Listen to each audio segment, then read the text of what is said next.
I'd like to share with you about load fees on mutual funds. So mutual funds have a sales charge or commission for the different shares that you purchase, and fees are going to vary depending on the different providers, along with how there might be a percentage or a flat fee that you pay. It's gonna vary, but those should be then ultimately disclosed in a prospectus that you would want to review prior to investing in those different mutual funds. So you may see within mutual funds A shares, B shares, C shares. So I want to share with you just what that means. So A shares, or Class A shares, are traditionally going to be a front-end load type of structure where they're going to charge you based on the amount that's invested, which may be upwards of, say, 4 to 5% type of commission or sales charge.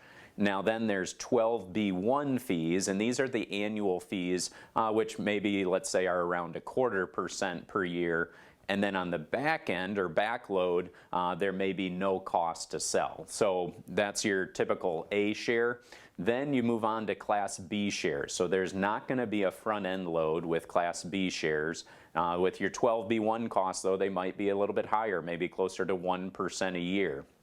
And then backload, there may be a reduction as time moves along. So perhaps in year 1 to sell, maybe it's a 5% cost. And then year 2 is 4%, 3%, 2%, 1% type of idea.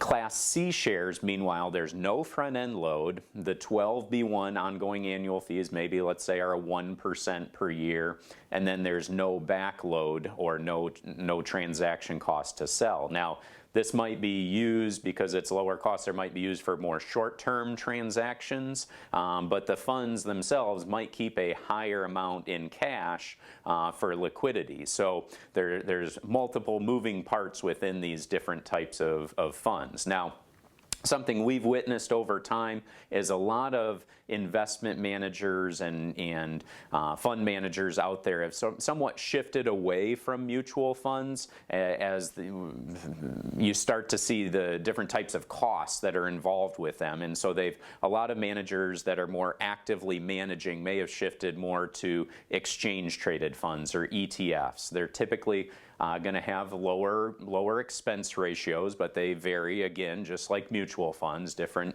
funds will have their costs, and they'll be reported within the prospectus, but they're going to more easily be traded throughout the day, just like a stock would be versus mutual funds, which would sell at the close of business. So again, I encourage you, what's in your portfolio, and do you know what those costs look like? If not, we welcome you to give us a call to help evaluate that.